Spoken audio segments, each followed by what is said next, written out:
Hey everybody, it's Tom Foster here at Foster Web Marketing for our September webinar here with Danielle Ruderman and our special guest, Charley Mann.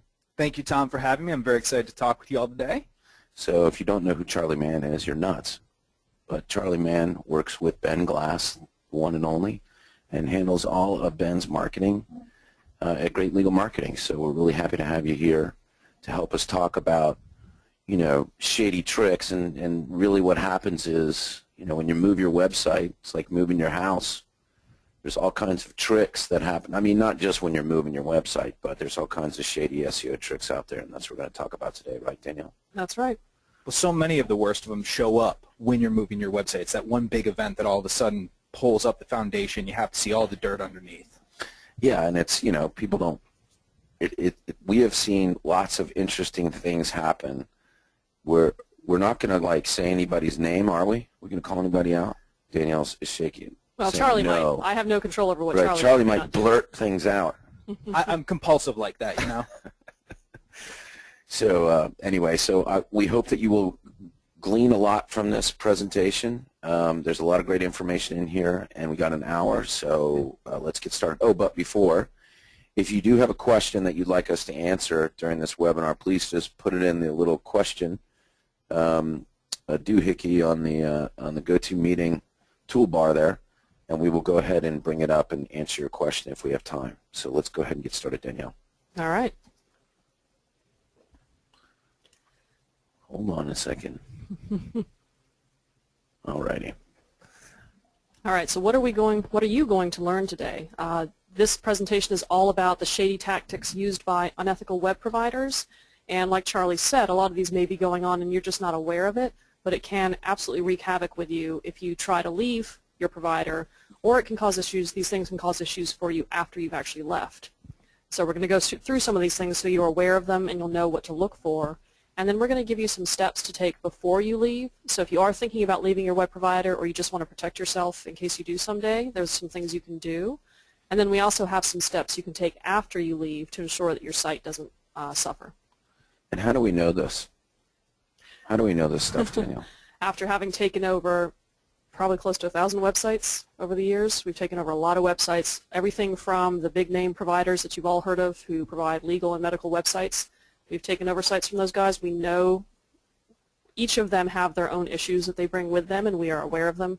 So we have a plan from certain, again, we're not naming names, but certain providers we know that their clients will have issues when they move over with us, so we are prepared.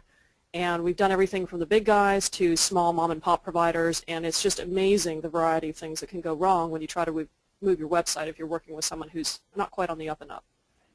And Charley, where do you get your information from? Well, we're usually on the pitch end. We're getting plenty of emails, and you know, any of the lawyers, doctors, and small business owners listening to this webinar, I'm sure that they're getting the same emails, the same pitches. And of course, it's always emails. They're not nice enough to like send you a nice direct mail package or something like that. It's some crummy email where they can't even do a tiny bit of research, and it's some little pitch that they're giving you. And we actually decided to interview a bunch of these marketing vultures, as we call them over at Great Legal Marketing. So we've actually went as far as testing some of these guys just for absolute proof of how much they can try and steal money from you and try and wreck your website. So, you know, we actually had to put up the walls before because we tested them out. But this is important information because you're getting these pitches, and some of them are just so sweet. Oh, my word. Some of these would make a snake oil salesman blush, Tom and Danielle. They should be embarrassed with the stuff that they're trying to sell. But it sounds so good. Well, sometimes people get trapped. Yeah. Well, that's the other thing. We'll find out here is some of these things do work for a while. You know, we'll talk about I just mean the PayPerClick. pitch works. Well, that too. And they get guys to sign up, and what happens, business owners, the problem is, and this is across the board, doesn't matter if you're a lawyer, a doctor, or whatever, is that they're not measuring. They're not asking questions. They're not holding people accountable that they're paying to do the work for. They're seduced by the get rich quick or get on page one quick. You know, why does it need to be so hard? Well, the fact is that it is hard. And that's okay. Yeah. That's okay. I mean, Hard it's work's a good supposed to thing. be. So you know, just by the very nature of anybody that guarantees page one results overnight, you've really just got to vet that out, because I've never seen it happen unless you're doing pay-per-click, and that's what you were just bringing up Yeah. Some of these guys will promise you that, but they're really just doing pay-per-click for you too. And Charley has some great examples of the pay-per-click scams. All right, here's our little presentation on this disclaimer. You're going to have to eat your vegetables today. Everything we're talking about is a really unpleasant topic because it's all about the bad things that your web provider might be doing to you. So just be prepared, buckle in, and we're going to talk about what you need to do to protect yourself. The first one, who owns your domain name? And Charley, we had started with some of the really basic foundational stuff that you need to be aware of. And you need to make sure that you own your own domain name. There are some of you out there who might be leasing a domain name from your provider, or the provider may just own it. They may just have gone to GoDaddy or Network Solutions and registered the domain name under their account. And this is a bad idea because, of course, you need to have ownership. You own it. It's part of your business. It's your brand. And if you're outsourcing your marketing, you're outsourcing your web stuff to another provider, and you're like, I don't want to deal with it, you just deal with it, you get it for me, then they own your domain name. And we used to do this back in the early days just to make it easier for our clients, but what ended up happening is it was more difficult to manage that way. Now we've moved all of the domains into their own names, but we also notify them when it's going to expire, because, and that's the other part of it too, if you don't have a good relationship with your provider and your domain expires, you're on the hook for that. It's your brand. It's like not paying your mortgage. They're going to come and take the house, and that's what's going to happen to your domain. And you can only blame yourself. You cannot blame your web provider. You need to have control of your own domain name. Yeah, and if you go find this out, and if you don't own your domain and your provider does, or if the college intern who helped you set up your website took out the domain name in his or her name and then they went back to college and you don't know where they are, which has happened several times, yes, you need to go hunt them down and get them to work with you. There is a process that all the domain registrars will make you go through. They have to give you permission to release the name. You have to give permission to accept it. It's a very time-consuming process, and both parties have to work together. It can be done. But this is something you need to do now. If you don't own your domain name, put this on your checklist to take care of right now so that you are in control. But like Tom said, you now have to pay attention to it and make sure it stays renewed and stays up to date. And it's the same thing with leasing your domain name. If you're with one of those companies that has leased you some keyword-rich domain name, go ahead and find yourself a new branded domain name. And this is going to be a little more challenging. Bring your site over to the new domain. We do recommend you do that just to have ownership. Yeah, your branded domain name should be your main domain. Your main domain should be your branded domain, and then all these other ones, keyword rich, that's for, we used to do that stuff, Charlie. Yeah, absolutely. Now that used to work. Now we use those instead for like postcards and print ads, things like that, for forwarding domains that we can get tracking information from. Well, and good. Thank you for saying that, Charlie, because that's a little sidebar about tracking information. It's not that you can't use those domains that you've paid for, but use them differently now. Yeah. Yeah. You're just really recycling them and using them for different purposes. And the keyword that Charlie said was for tracking, being able to measure your different marketing pieces. Like you guys do a ton of marketing, obviously, and measurement of that marketing is so important to know what's working and what's not working, where you should spend money and stop spending money, right? Turns out that's useful data to have in your back pocket. And we're going to be talking about a lot of that at Great Legal Marketing in the next month, right? Absolutely. A lot of that stuff. Okay, let's keep going. Issue number 2, your email hosting. So if you have to make a change to your domain name or you're changing ownership, watch out for your email, because if your provider is hosting your email for you, there may be records or information with the domain registrar that can affect your email. And if you start making changes, be very careful that you don't take down your email inadvertently. And something to think about if you are going to change web providers, that, for example, we provide email to our clients, and if you leave us, you have to then go find another email provider. So if you're with somebody who has your email, be prepared with a plan so that you can move that over. That's not an insignificant task. And you also need to work with both of your new providers. We've had situations where clients were not clear with their old provider, and the old provider cut off their website and their email, and you could be in the middle of an important trial, or you could be communicating with patients, whatever you're doing with your business, and all of a sudden, on a Tuesday afternoon, your email's gone, and now you have to figure out how to get it back. And that's something that you didn't communicate clearly with your provider. So you've got to work with your old provider, your new provider, and make sure that transition runs smoothly. This can be a huge pain in the tuchus. And if you've got a good relationship, which you should maintain a good relationship with your web provider, be honest with them. Don't leave in the dark of night, in the middle of everything and all that stuff. That's just not a good business tactic. We have people, well, not very many, but when we do have people go that leave us, we help them move so they're not going to mess themselves up. So you want to have that same benefit from where you are now. Wherever you're moving to, make sure that those two companies talk to each other, and if they're professionals, which they should be, then they'll work things out for the benefit of the client. You never know if you might want to go back there.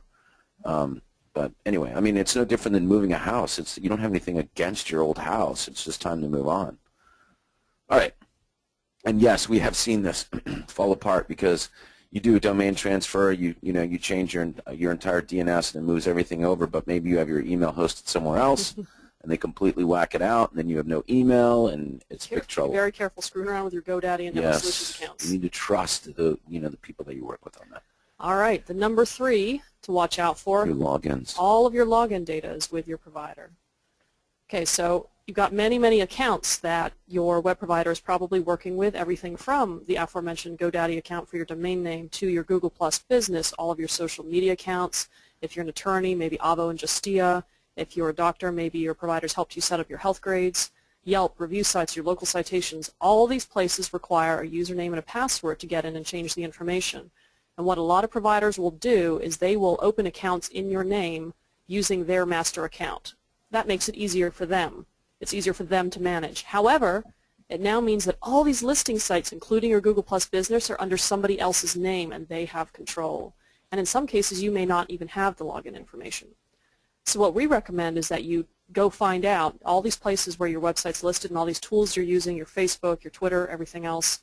Find out if you do have the login information and if it's in your name. And if not, get started on the process of transferring these accounts that you do have control. We've even worked with clients. I remember one case where the client was working with 3 different web providers, or had worked with 3 different over a short period of time. They had 4 offices.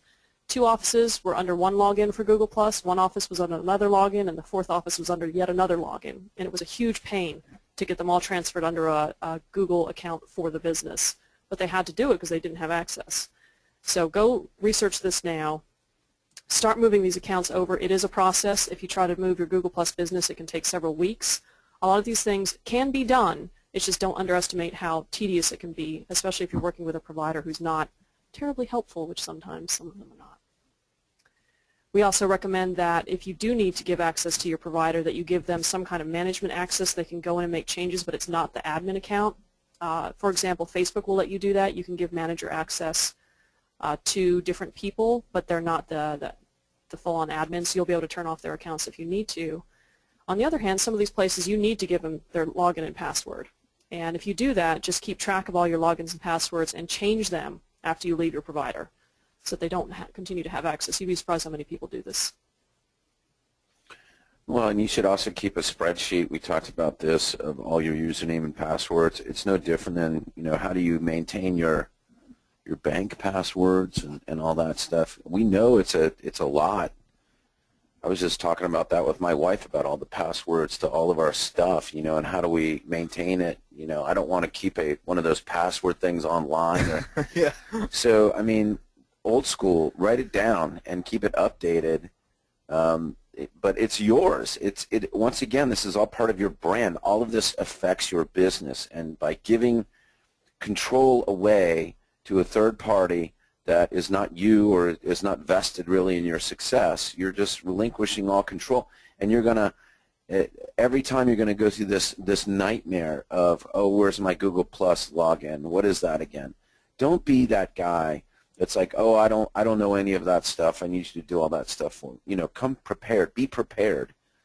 Because once again, it's your business, your responsibility, and you guys maintain all your stuff, right, Charlie? Absolutely, Tom. We absolutely do. And honestly, a way that you can turn this sort of protection action into a positive marketing action as well is when you create this list of all your Google Plus profiles, your social media profiles, your Avo profile, etc. Use that list as your checklist of, have I done marketing on these websites this week? Once a week, go through that. You already created this list because you want to protect your passwords. Now turn it into a marketing tool. Have I answered a question on Avo today? Have I posted on Google Plus today? So it can be turned into a positive. Yeah, for sure. Yeah, make it part of your process. Okay.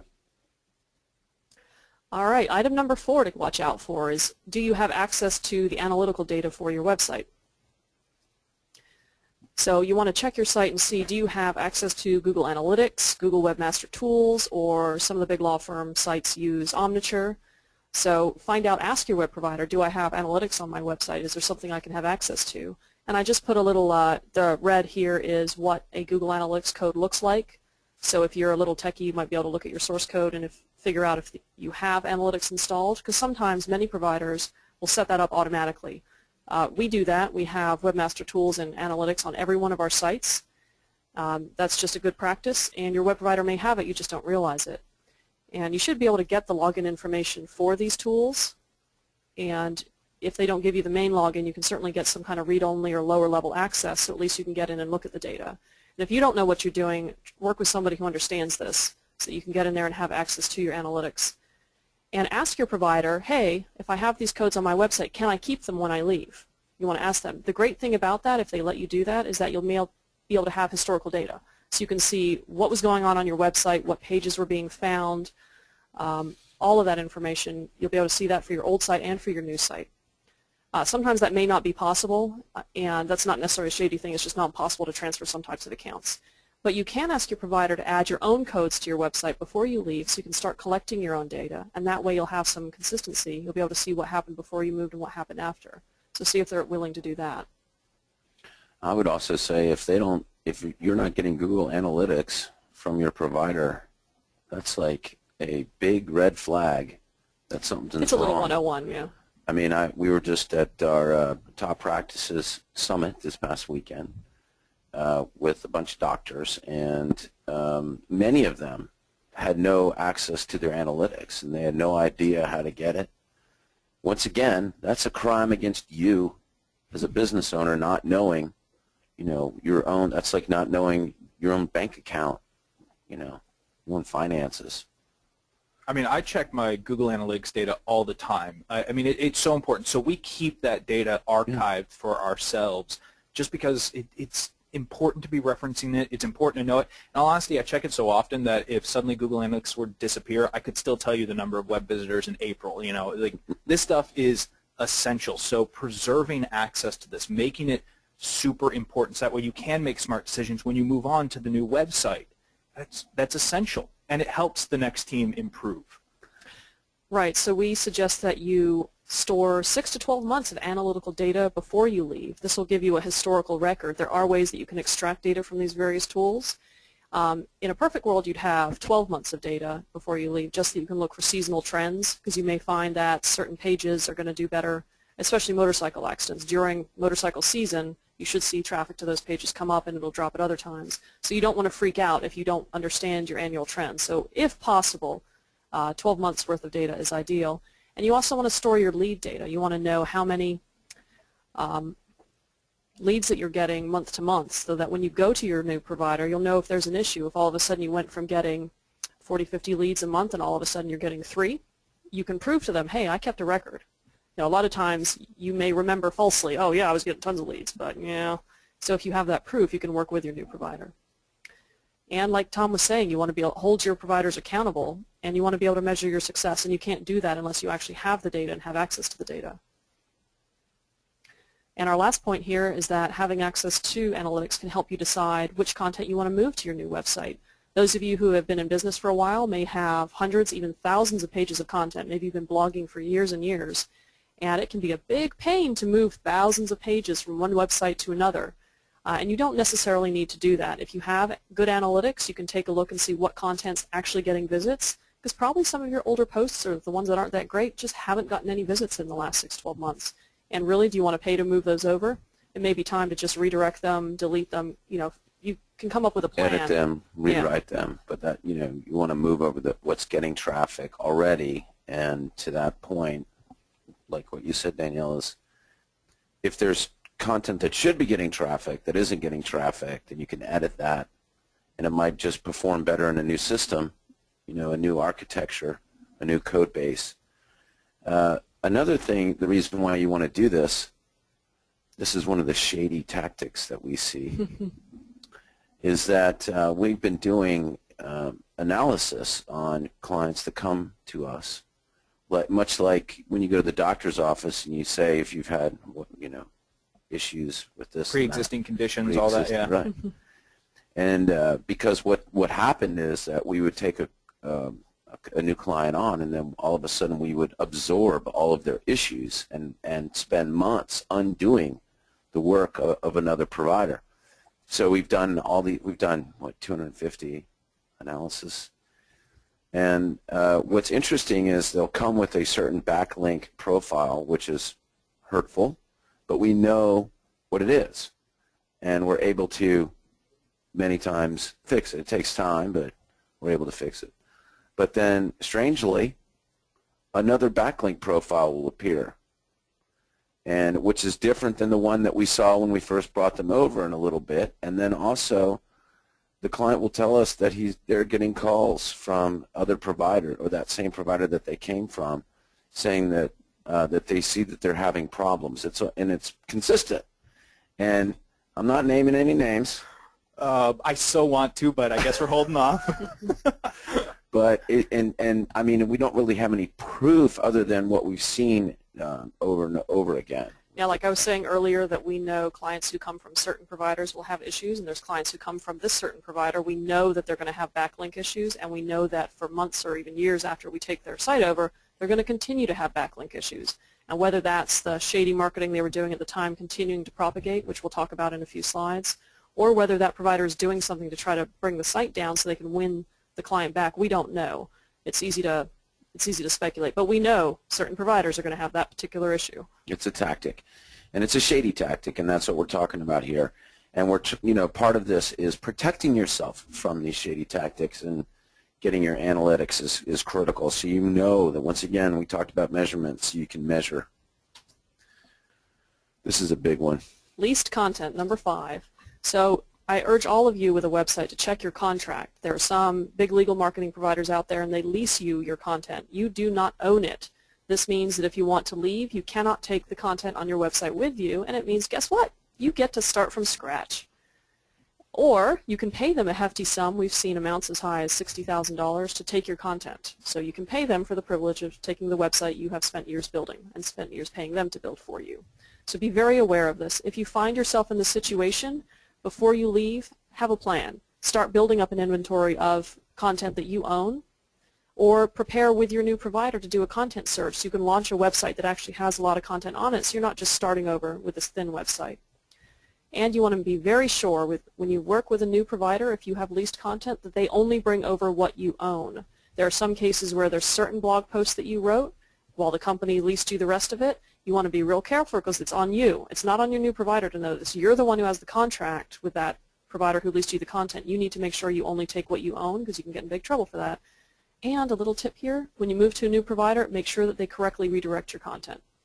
You're going to see this again later. Well, Danielle, a while ago we had a marketing vulture contact us, and this person may have been like the golden marketing vulture, like the highest example of marketing vulturism that we have ever encountered. And what they wanted to do was attach to our website what they literally on the call referred to as a magic device. They wanted to put that on our website that was going to generate pages of content and would like alter our sitemap and cause it to show up on Google, and all this magic, and we'd be getting millions of cases, and we'd all get rich together. And basically what it was is this magic device was just a bomb. It was a bomb attached to our website designed to where if we didn't continue to essentially be blackmailed by them, giving them money every single month, they were going to detonate this bomb. First off, installing something on your website, like part of the actual code, like making it part of the website to where they could get into the back end. That's a no-no right there. And then the fact that they were going to create this content that was supposed to, it was keyword content. I mean, when we saw it, they showed us an example of an Atlanta attorney, and they showed a page that was Atlanta personal injury attorney, used 5 times in the first paragraph. So first off, just pure magic device right there. But as soon as we stop paying, that device goes away, all the content goes with it, our website is left for scraps. And honestly, in about 6 months, it would have sunk our website anyways. Google would have killed our website for all the keyword-stuffed content, and then they could have just been like, well, it's your problem. I'm glad you didn't do that. We've seen this before as well. There's some video testimonial providers I've seen who do this something similar where you pay them. They will take your testimonials, load it on their website so they have control of it, and you can install code on your site to display the testimonials that you own. So instead of you putting your own content on your website, you go through their little magic portal, and that may sound great and it may sound easy. However, the minute you stop paying them, all those testimonials you gave them are now gone. Yeah. And they're not on your website anymore, and you were just sending traffic to them anyway. So you got to think about what you're doing when you sign up with these folks. We're big fans of building assets. You know, we want to have things that work for us farther in the future, which is why we spent so much time creating content, because we know that content keeps paying off in the future, rather than getting leased content that we know someday it can end, it can be pulled. Right. I think that a reason why people choose this, or lawyers or doctors and businesses choose companies that have leased content, is because of the cost. It's generally less expensive, right? It's like paying rent. Yeah. And you're renting your content, you're renting your website, so that you can get really big cases and expensive cases, and you have to know that, okay, you're getting a deal, but you're going to have to pay for it at some point. And that's your point. Either you're going to have to pay for it when you leave by buying it from them, or you're going to have to pay for it by building it all over again. It's no different than if you rent a house and you renovate the whole place. When you leave, you don't get any of that. You don't get it like if you buy a house and you invest in it, then you get a little bit of that back. Well, Tom, sometimes it's like leasing a used car, because sometimes someone else has ended their lease, and they're just trying to get you to buy that lease from them. So it's already showed up on someone else's website. Now it's going to look like duplicate content, all these other issues that they have. And to your magic device and all that stuff, I mean, listen, guys, it's not that hard to create a fantastic website that works, that gets you business. And if you try to continually cut corners and cheat the system by utilizing just think about trying a case, and if somebody's coming to you to this is a good way to trick the judge. Would you do that? I mean, because you got to look at Google like the judge of the internet, right? Would you lose your license over something like that? Right. Because that's what you're going to do, is lose your website, lose your brand. Being told to hurry up here. Number 6. So moving content. If you try to move content, you can create some issues. So here are some tips. If you're going to leave your web provider, you can scrape your site, and this is not something you should try to do on your own. Definitely work with your new provider to do this. This will make sure that you have a copy of all your content and your design elements before you leave, in case they take down the site, and that's that. And when you move content, you want to be very sure that you check for duplicate content. There are a lot of providers out there, especially in the medical world we know of, when they're selling you content that you are buying and you own, it is actually they've actually spun it. So what they do is they'll just take your geographic location and they'll sub that out for somebody else's geographic location, sell you very similar and sometimes identical content. And you have no idea. You just put this on your website, you think you're doing content, you're doing great, but it's not helping you. And if you take all this duplicate content and move it to your new site, you're just going to bring your old problems to your new website. So you want to run your content through a program like Copyscape and see if that is duplicate before you do that. And if it is, don't move it over. I'm sorry, but that's just wasted money. You need to let it go. And when you do move your website, you need to be prepared to pay to move the content. This is not an easy task. It can be very tedious. The best way to move content from one website to another is to bring it over manually. There are some automated tools, and somebody may try to talk you into using them, but nothing in life. There are no shortcuts, and these tools can be very finicky. We have tried a number of them because we want it to be easy too. Believe me, guys, we want it to be easy. But they bring over content with formatting issues, broken links, no images, or busted images. Oh, good Lord, it's such a mess, and we spend more time cleaning up the automated tool than it would have taken originally just to move it over by hand. So the thing is, you got to realize if you got a lot of content and you want to move it, you're going to have to pay somebody to move that content.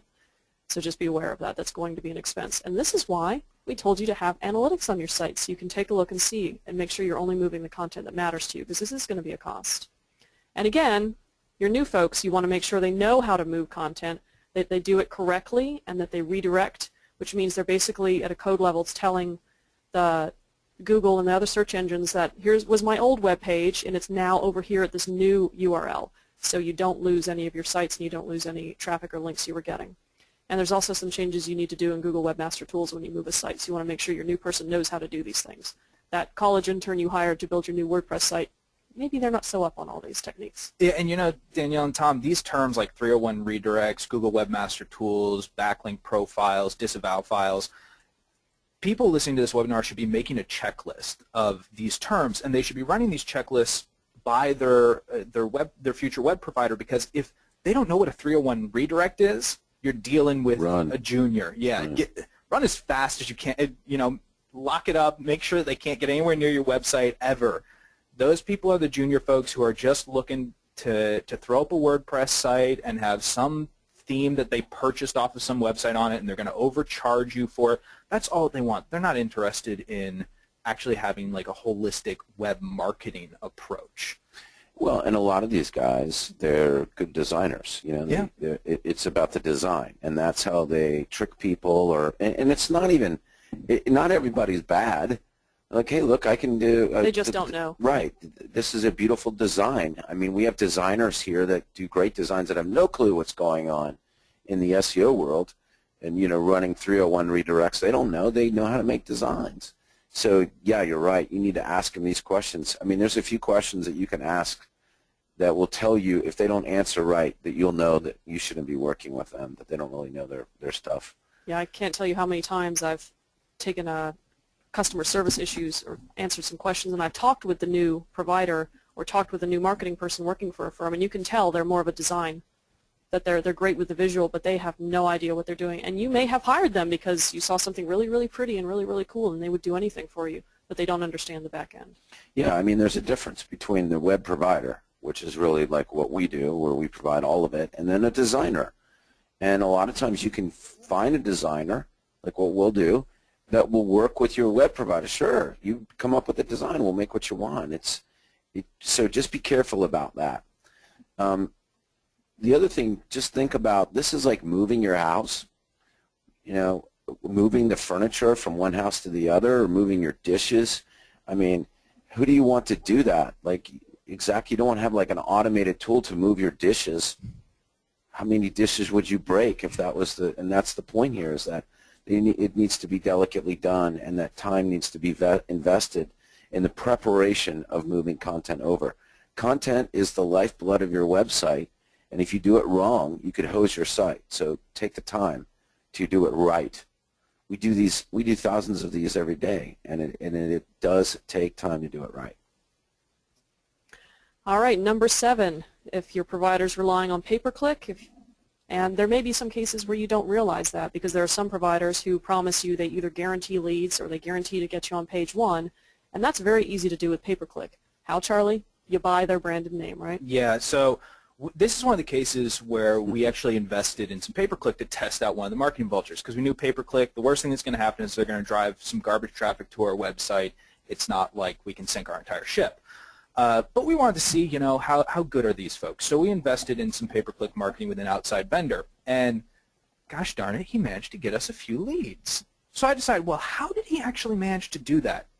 He bought the name Ben Glass on PayPerClick. He brought in leads that we were already certain to get because people were searching for Ben Glass and Ben Glass Law, but he managed to get them just by throwing a few dollars and basically, you know, just turning the money over. He knew that he'd spend $15 on Ben's name to get a click. In exchange, we'd probably end up paying him $45 for that click over the monthly budget. So he just churned that money nice and easy for himself, and that's what a lot of PayPerClick providers will do, is they just buy your name. They buy the stuff that you're already working on offline.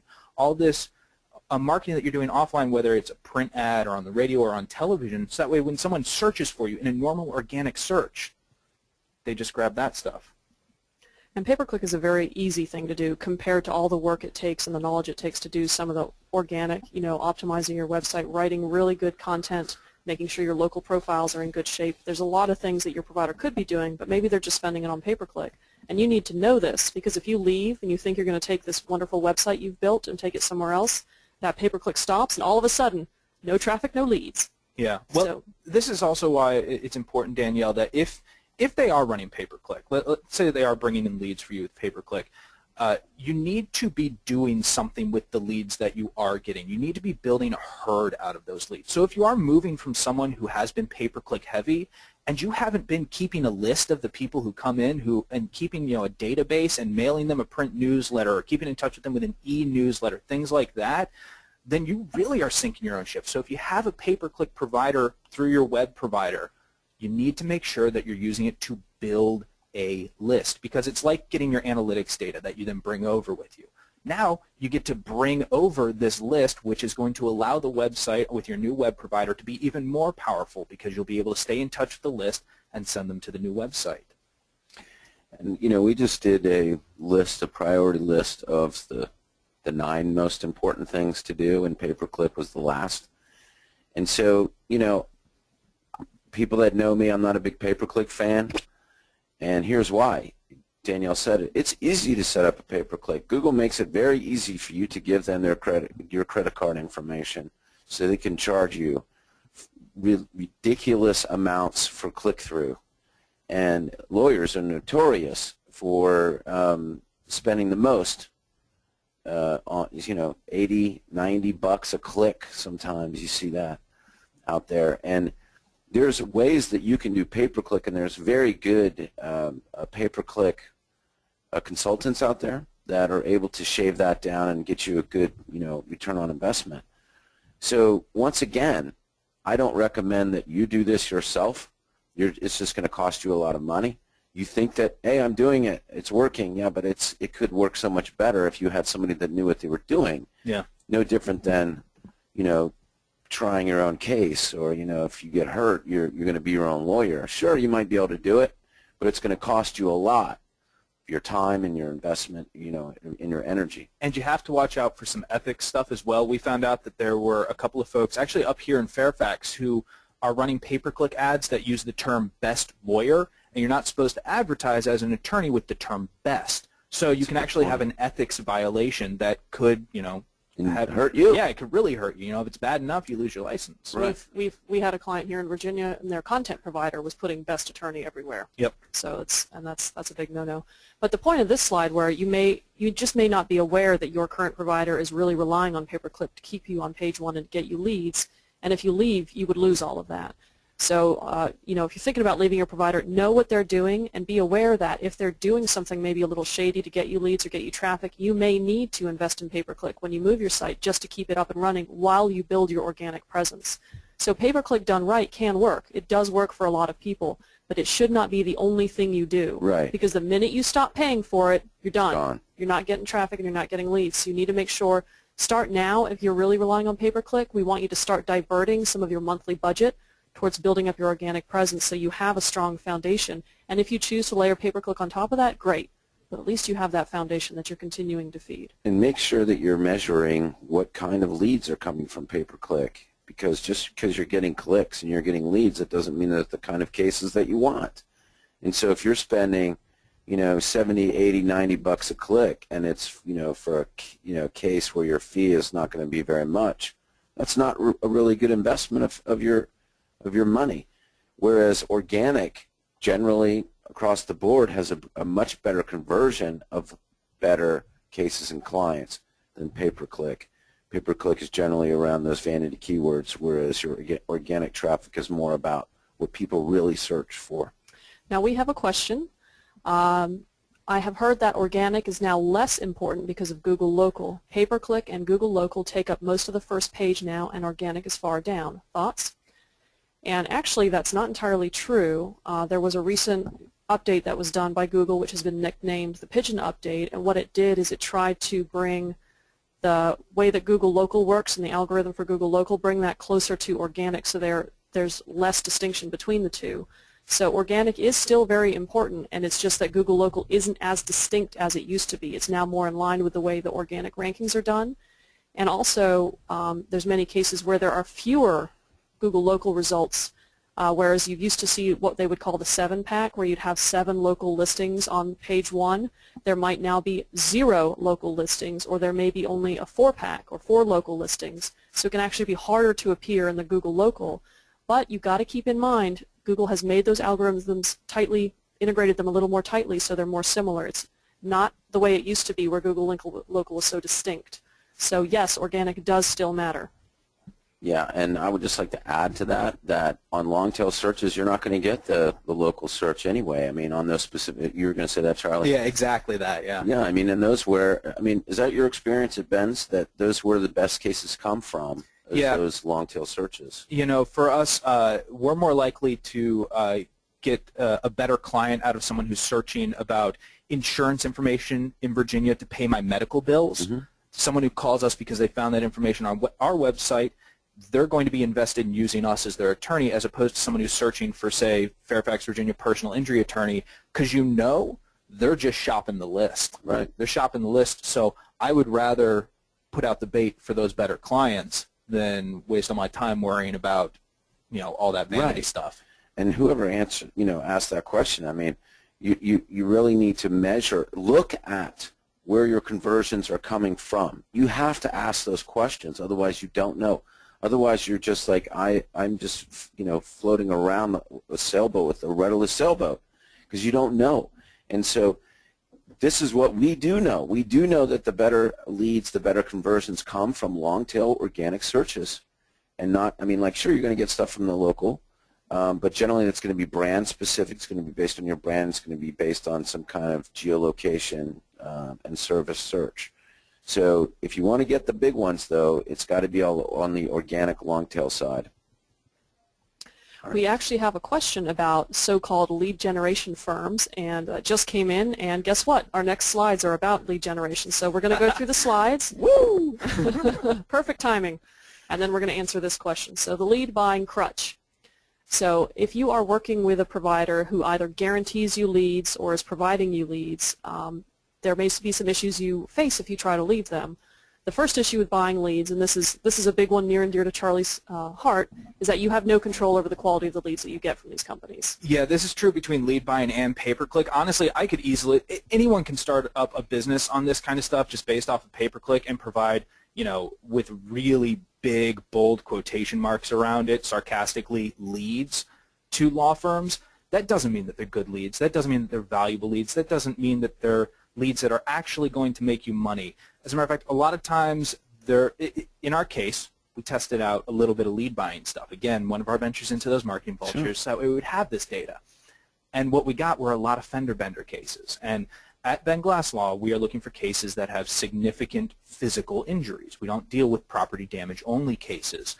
So we were just getting a bunch of fender benders, and he could easily say, well, I'm sending you 10 leads a month. Of course you're sending us 10 leads a month. They're not leads that will ever be useful to our firm because we know the cost of those is not equal to the revenue that we're expecting from them. So it's absolutely useless, just a waste of money. This happens in every single area of the law, and a lot of time, I mean, why spend the money on something like this, getting these junk leads, when you could spend the same amount getting building good referral sources? Where are they getting them from? They're getting them mostly because they pay in these mass pay-per-click schemes. So a good example of what's happening is they get a bunch of attorneys in an area sort of close together buying into this massive pay-per-click scheme. And they've built this website that everyone is going to this one website, and they're buying pay-per-click in all these geospecific areas. And when all these people are driven to the website, they're supposed to select their geospecific area, the type of case that they have, and then the lead is supposed to be funneled off to the attorney. And it's just designed to mass pay-per-click. All the vanity keyword terms, that's all that it's designed for, to create a pool of money so that way this one company can actually compete on those $90 clicks. And the other thing is that, remember, and Engage has Law firm protector. yeah, law firm protector, because we had that malware, or whatever you call it, thing that sits on browsers and hijacks people's browsers and comes up with this, and it was targeting law firms, and comes up with its own contact form that's in the browser. And so that company is going to turn around, that was doing that, and sell those leads to other lawyers. Yeah. So you have to ask, once again, when somebody comes to you and says, you know, I got some leads for you, I can guarantee you 10, then how can you guarantee that? Because I'm working my butt over here trying to get these leads myself. How are you going to get them and guarantee it? Where are they coming from? You ask those questions. You want to see where it's coming from. Well, and those leads can often just be people who we'd rather have a client, by the way, who researched and found us. Yeah.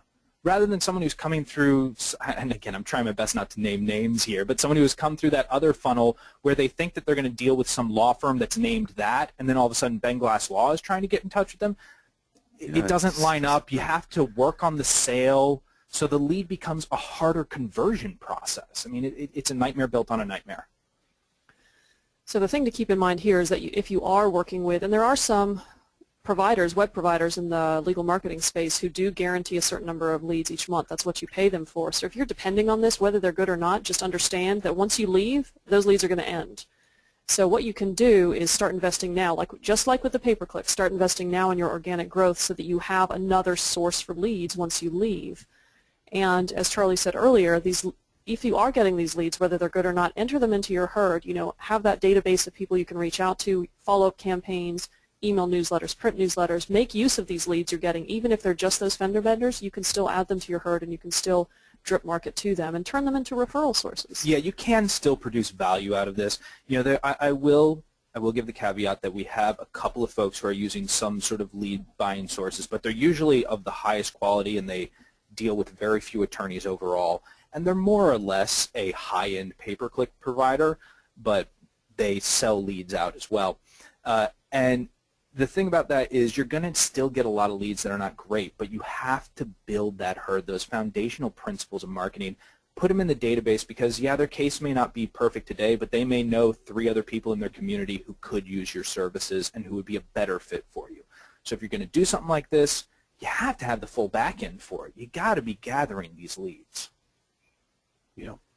And of course, once you leave, make sure you're ready with alternatives. If you're really relying on those guaranteed leads, once you leave, you may need to do pay-per-click. You may need to invest in some other kinds of marketing to support yourself once you move your website away from a provider like that. Oh, this is a big one. Toxic backlinks. That's my favorite. Dun, dun, dun. Let's get going. There's 3 slides on this one. All right. If you are working or have ever worked with any provider who has said any of the following things: I'm going to build your local visibility. I'm going to increase your local visibility. I'm doing link building. I'm producing videos and I am syndicating them for you. I'm going to work on your online reputation. I'm going to provide you some PR management services, or if you're using Yellow Pages. So if you've ever heard of any of these, this is just, you need to look out and find out exactly what does that mean. What does it mean you are doing on my behalf if you are quote-unquote link building or syndicating things, or working on my reputation. So if you click to the next slide. Yeah, what does that mean? I have this plaintive plea from our SEO team. So this is a direct quote from our team. These keywords, so those phrases we just used, generally let our team know that the client was doing some shady backlink practices, or they were working with someone doing these practices. And the results of these practices make us want to rip our hair out. The problems that result are very difficult to fix and require a long, tedious process. If you suspect that your provider has done shady backlinking, let your new provider know. Have you looked at your backlink profile lately? If not, someone should. It's something you need to be aware of. And this is critical. So the funniest thing that can happen here is if someone's offering you to do backlinks and they tell you, it's okay, we have a proprietary piece of software that does it. Ben just got that one. Proprietary. Google will never catch us. Yeah, Google will. That, right? Yeah, they'll never find out. It's only guidelines from Google. They're not rules. Right. But they'll tell you, oh no, we have this great proprietary link building method. No, you either have one of 2 things: a way that you're trying to game the system, or actual hard work. If you're saying we have this secret proprietary method that we can't show you at all because we can't reveal it, it's totally proprietary and we're trying to patent it, all this nonsense. I mean, we've heard just these over-the-moon pleas of not being able to reveal it, then you have to run for the hills. If proprietary is being used to keep you out, it's different. So DSS is a piece of proprietary software for the Foster Web marketing websites, but you all will actually show people what DSS looks like. Sure. Big difference. These guys will say proprietary and say we can't let you see any of it. Yeah, we've worked with people like that. Not very long, but yeah, they didn't. I mean, you've just got to be able to trust your people. So some things to keep in mind as far as backlinks is this is the biggest plague on any website. All these other things we've talked about, they can be difficult, they can be nuisances, but this is like the plague here. So even if you, in the past year or 2 years, worked with a shady provider or you worked with some link building company, sometime in the past, these backlinks can continue to pop up for years later. This is a problem that you can just be paying down the road for so long to fix. One of the big issues is that one of the cheap link building techniques that may have been used is to list you on low quality directories, and it's really easy to get on these directories, but it's really hard to update them, and it's really hard to get you off them. And we have had some examples from our own SEO team trying to make changes where it's taken over a year to get something changed or something removed, over a year. And then you're not done, so you get that low quality directory updated, you get that link removed, then Google has to go crawl that low quality directory, and Google doesn't really care about that directory, so they're not going to be going out of their way to go find it. So they need to go crawl it to see the changes, so it just takes so long to clean this up. And another issue is that when new directories are created, and they seem to spawn all the time, this is a very popular way to generate cheap and easy backlinks, they will scrape old directories, and now it's just making the problem worse. So this is something that can really balloon out of control. And we've had some situations recently where backlink profile for a site is so bad that you have to start thinking, maybe I need to start over with a new domain name, because it's just so hard to clean these things up, especially if you came from a provider known for doing cheap and easy backlink building. Well, we actually had a backlinks provider contact us a while back, and he gave us this whole presentation that for our own enjoyment, we put and broadcasted up on a projector in our office just that way we could watch the whole thing and dissect it. And he showed us, he was going down this PDF of one of his clients, and he's showing us like all of these links that he's getting this person. He's going really, really fast. So I decided to grab a couple of screenshots as he's moving just so I could go back and look. And one of them was pornlinks.com. Yeah. He wasn't going to bother to show us that that's where the links are coming from, of course. And then there were these other, like, these ridiculous, obvious link farm type directories that he clearly had to rush through, but he wanted to be like, look at these 500 links that we can provide you with, and they're all really high quality, and look at how it's improving the website. And I took that, just those couple of screenshots, and boom. The phrase, look at all these links and high quality, do not go together. No, It's very hard to get good quality links, and you will only get a handful of them. That is a very good point, yeah. Well, and, let's remember that this was a tactic that everybody did, and that's why they're doing it. And that's what these last updates, Penguin, all of them have said, okay, no more of this. No more of this business with these backlinks that are irrelevant, like Pornhub or whatever. Yeah. We see that stuff on doctors. We see it everywhere. And it's really just, that's got to stop. And, okay, if it happened, it was legal back then, now it's illegal. You've got to, stop the practice and clean it up. Everybody does. It's not just you. It's not Google, focusing on you. It's affected everybody. So the point is that if somebody's coming to you to try to sell you some backlink profile, that does not work anymore. If someone is working with you and talking to you about building a relevant backlink profile for you based on your content and based on your practice areas and what you do, that's a different kind of conversation than just I can just get you 1,000 links a month easy. Yeah, getting backlinks is not a strategy that can stand alone. It's just a tool in your overall marketing toolbox. Is not something you do by yourself. And you want to see every link that gets added. That's another thing, is every link that someone does for you, you want to see it. You want to see where it's coming from. And you have to pay attention to your own backlink profile. Don't rely on just the information they're providing you. Another thing real quick, too, about these directories. These things are built at a time in order to create the backlink profile. The reason why a lot of times it's so hard to get them removed is because there's nobody running them anymore. They've just left. They've left town. And these websites are still running with all these links pointing to you that no one can remove you from. So you don't want to get involved in that process anyway. And that was to your point. Sometimes we just have to start a whole new domain, start a whole new brand. Not a whole new brand, but start a whole new domain in order to get relevance Escape back this again. problem. All right, we have a little more on links. So we talked about the toxic backlinks, but now if you leave a provider, you could be saying bye-bye to your good links. There's a couple ways this can happen. So if you leave a shady provider, you leave on bad terms, the provider can submit or could submit a disavow file to Google or Bing to disavow the high-quality links. So if they've worked for you and they've maybe gotten you some good links, they can go ahead and say, all right, I'm going to tell the search engines to ignore those good links because that's going to take you down. Or they can actually reach out. If they were doing the link building on your behalf, they can reach out to these sites. They know the contact people, and they can get those links taken down. So this is just something you want to watch for. The other issue is that if you are with a provider that has a link network or some kind of proprietary directory, and again, there's a big law firm website provider that does this, if you leave them, you will get your listing taken out of these directories and you will be removed from their link network, and you can expect to have traffic drop because you're being propped up by this kind of artificial network directory. So what we suggest that you do to protect yourself from losing good links is that if you leave a shady provider, ask for the access to Google Webmaster Tools or get some screenshots. This is something you should work with your new provider on because this is a little more technical. There's certain pages you can check in Webmaster Tools to make sure that no disavow file has been set up, or make sure that your impressions stay consistent over time. You also want to make sure you remove the provider's access to the Google and Bing Webmaster Tools when you leave. So if they have your account login information, make sure they can't get in there anymore. And make sure you have, if you leave a provider and they own the Webmaster Tools accounts or they own Google Analytics, don't copy the code from your old site and keep it on the new site. We have seen this where people leave a provider, but they keep the other provider's analytical information on there. So now the provider can still see your analytics. They can still make changes. They can still have access to your Webmaster Tools. This is not cool. So be very careful when you move that your new provider knows to make sure those codes still aren't on your site.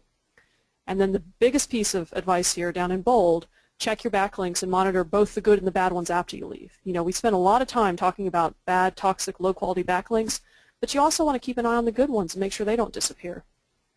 And also, I mean, and don't leave in the dark of night. Like, just see you later, because there's going to be a change in the file structure, no doubt. And so if you have not worked this out with your new provider and your old provider, then you're going to lose all those links. You think, oh, I'm just moving over here because of whatever. Well, you've lost all the linking, and if you've been with that provider for a long time, there's been the linking done within the site. There's the file structure linking that could be ruined by moving into a new environment. Like if you went from us to WordPress and did not just work with this on it, it's just going to break. It's not going to work. And so all of that time is gone, you know. So be careful about that. Yeah, site moves are a very technical thing. You want to make sure that the folks you have involved doing this for you know what they're doing, because it can tank your business. It is really critical to get this right. We have one more, and then we do have a couple questions we'll answer once we finish this site. But this is something you want to think about. If you have third-party tools on your website, so maybe your provider is giving you live chat, maybe they've given you a trackable phone number, maybe you're using a CRM. It's Mac. Maybe you're using a CRM system. If they're providing this for you, make sure that you have a plan to move this information. So if you have a trackable phone number, you can file paperwork and get that phone number transferred to you so you can keep it. So if you don't want to give up that phone number you're using on your website for tracking, you're going to have to put in some paperwork. But again, this is another time-consuming thing. You want to plan ahead for this. Chat code. If your provider's giving you chat, if it's their own proprietary chat, you probably are out of luck and will have to find a new provider, but you need to plan for that. But if the chat code's yours, like we work a lot with Engage, you can take that code and just move it to your new website. It's yours. And if you have data in a CRM module, or if you have lead data or some other kind of data that your current provider is storing for you, make sure you work with them on getting an extract of that data so you can take it with you, so you don't just lose everything. And it's not just good enough to take this data with you. You need to make sure your new provider can handle it. So perhaps you are going to a more economical solution for your web provider. You may find that they're not able to help you with some of these things. So that's just something you need to be aware of. Okay. Are we on to our questions now? We are, and I do have a question going back to the lead generation, so I'm going to read this to you, Charlie, and ask you for a response. Can you address so-called lead generation firms who are selling leads, intakes, not traffic to your website, but either emailed leads or recorded phone leads for $80 per lead? They want $2,000 upfront to cover 25 leads, but no month-to-month contract and refunds for unqualified leads. The $2K investment for a potential $40K return, closing 20% of cases, is tempting, but that assumes that the close rate is consistent with what our own close rate for contact forms. Well, so immediately, it has that classic "it sounds too good to be true" feel to it. You're telling me $2,500 for $40,000. Is that what I'm hearing? $2,000 upfront to cover 25 leads. Yeah. Yeah. So I mean, there's a little bit of that "too good to be true" feel to it. It depends on what first off, is your firm capable of handling the type of cases that are going to be sent to you?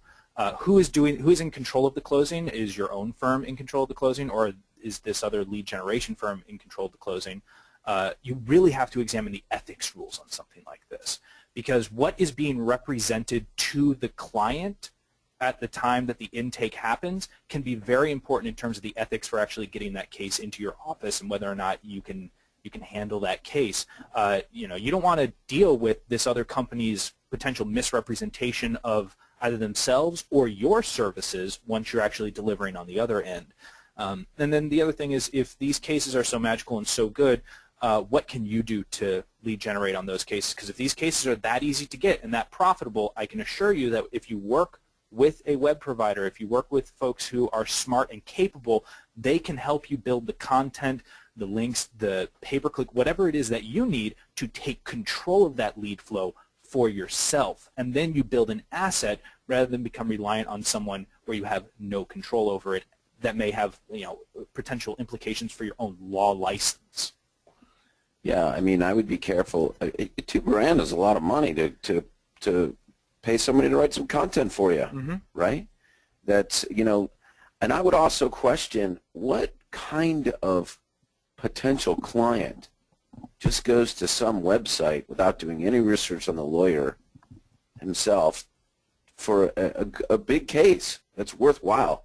I think it's just, like, I agree with you. It sounds too good to be true. It sounds like those mesothelioma type leads, where it's a big buy-in on some big ad campaign. You really don't know what the actual margins are. How much is your office responsible for the case versus another office being responsible? I mean, there are a lot of issues that we've seen with things like that where there's major misrepresentation issues. Yeah, I mean, I get referring. I get one lawyer referring a case to another lawyer. Because and that original lawyer vetted the client or whatever, and said, I can't handle this. Is it better?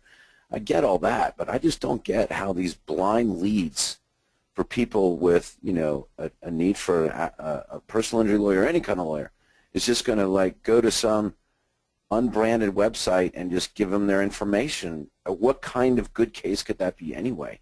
And so going back to 80-20 rule, focusing, the best bang for your buck, what are you going to do? I wouldn't spend it on this. I've never heard anybody, and I've been doing this a long time, I've never heard anybody go on and on about some great case they got from lead buying, ever.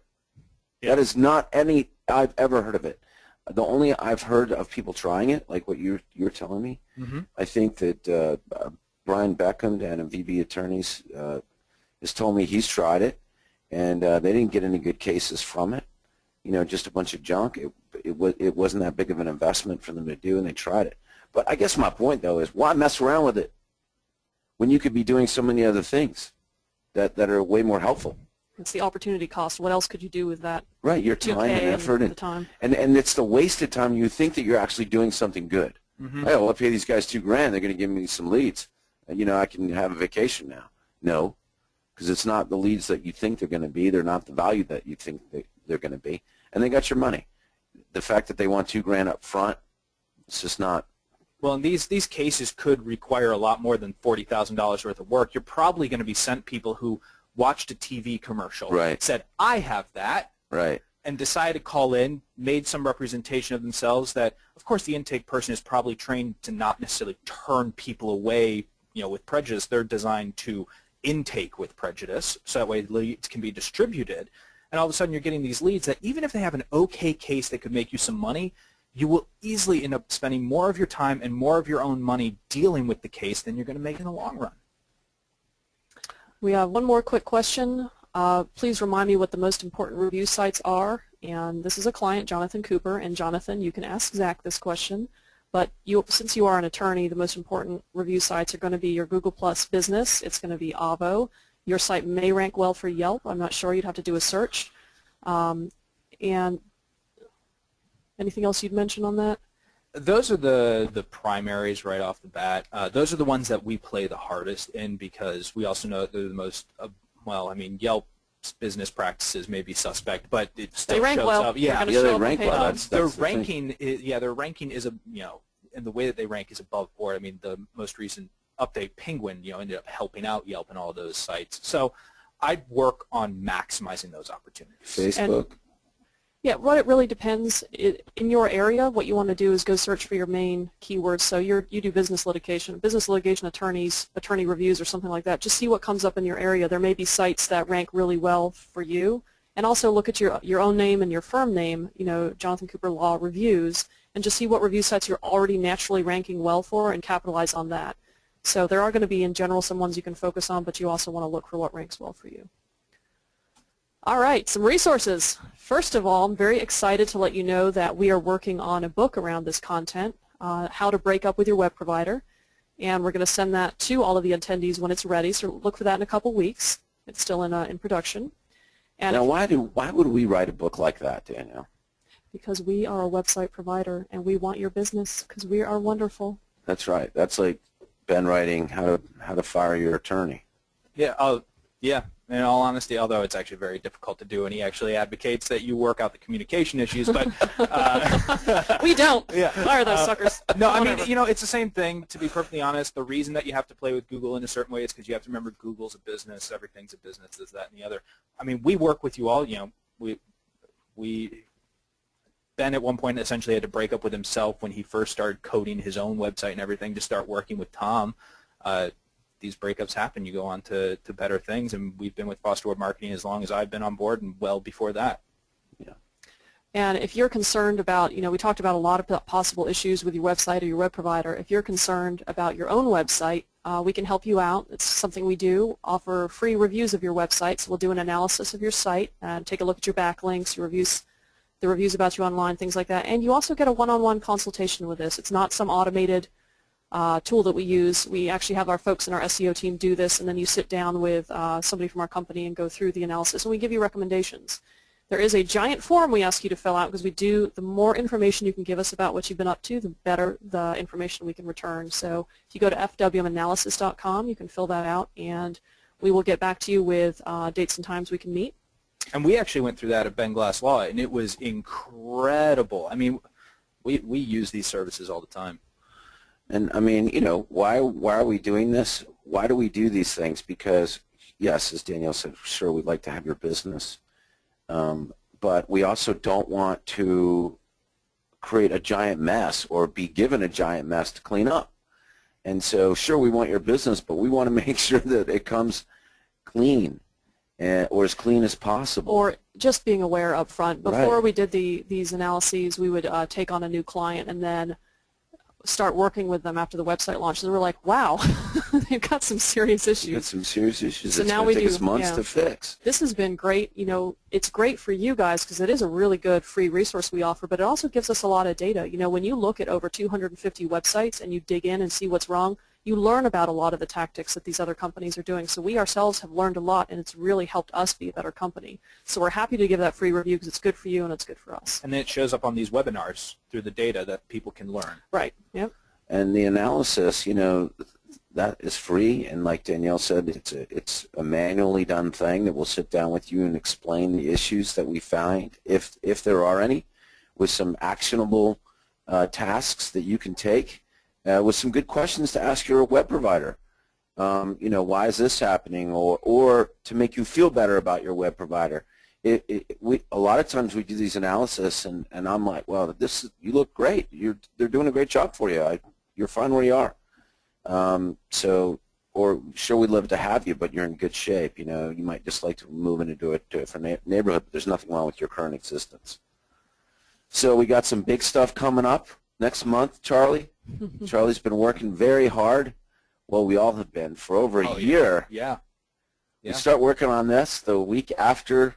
Absolutely. The week after. I mean, really, there have already been internal discussions about next year's event. Like, this is how long we spend working on this thing. So we have October 24th and 25th, the Great Legal Marketing Summit, and then, of course, the day after, the Foster Web Marketing Boot Camp, which I just like to refer to as Day 3, because as far as I'm concerned, it's all one thing. There's Day 1, Day 2, Day 3. It's not even two separate events for me. I'm going to be at all. I mean, yeah, I'll be at the summit, but I'm also going to be as an attendee at the boot camp as well. But right now, You might be called away for something. I might be called. Yes. So you're going to make me just announce this on a Foster Web Marketing webinar. So yeah, I may be taking care of my newborn at That's that time. right. Charley's So expecting. yeah, so congratulations. This is breaking news on the Foster Web Marketing webinar. This is how I'm breaking the news to the world, Right. Tom. I'm sure your wife appreciates me now. Well, if it's only a month away, I'm sure people have figured out that something's Right. Yes, yes. But yeah, on October 24th, 25th, and 26th, if people want to read a letter from Ben that really is about marketing vultures, they can go to glmsummit.com and they can discover all kinds of cool stuff about the event there. It's going to be in Arlington, Virginia, Renaissance Hotel. So, and you fly into Reagan National Airport. It's super easy to travel to, because I know that that's a concern Yes. at this point in time, especially. We're only about a month out, so but it's really easy to get to, so travel arrangements are not difficult. And then you stick around at the Renaissance. Just stay there for the Foster Web Marketing Bootcamp. It's day 1, day 2, day 3, and we've got it all in the same place for them. And for anyone who registers before September 19th, we have an extra 15% off tickets for the summit. And I was talking with Danielle earlier, and we want to reward people who are smart enough to go to the summit and the boot camp. So we're working on putting together a really cool bonus. I mean, we've already looked at some information that's going to be in there. It's going to be a bonus that's worth, at minimum, like $650 of extra information for people who sign up for both events, which means if they are signed up and listening to this, don't worry, we're delivering that to you. But if you're smart enough to sign up for both after this, you'll get that as well. Fantastic. And I have 2 more quick comments. We had a listener say that the review he did with Chad Foster, the analysis, was well worth the hour he dedicated to speaking with him one-on-one. So thank you very much, Mark. We appreciate the feedback. And Steve Richardson has a message for you. He says, tell Charley I will want names at the GLM Summit. I'm curious to know who the bad boys are. If you seek me out, I will sing like a canary. There's a good reason to come to the summit, just to hear Charley sing. All right. Well, we went a little over today. We were bad boys and girls, but I think this is great information. And Charley, thank you so much thank you, Charley, for joining us coming. today. Thank you all for having me. This is fun. I like talking about the vultures. It's Good near and stuff. dear to our hearts. We're going to be talking about that a lot more on the 24th and the 25th and the Oh, yeah. 26th. And Ben will definitely bring it. He has been doing a lot of this torturous research and laughing his head off Yeah. and sending me hilarious emails of what he's been doing. Can I just say one email Sure, that we got please. real quick? We got an email that was someone sent us an email that said, you work in blank industry. It was literally Yes. just a line where they were supposed to fill in the blank of what industry. Could have written in legal industry, but it just said, you work in blank industry. That's how the email started, and that's how they were going to try and get our business, and these people are out there, and people Yes. are giving them money. Don't be a fool for that stuff. Okay, we'll leave you with that, and we will see you next month or talk to you next month on our webinar. And we hope to see you next month here in Arlington, Virginia at the Great Legal Marketing Conference. And we will be sending out a recording from this webinar as well as the slides to everybody who signed up. So thank you so much for joining us. Thank you very much. Danielle, thank you very much. Charley, thank you very much. Guys. You guys have a great day. Take care.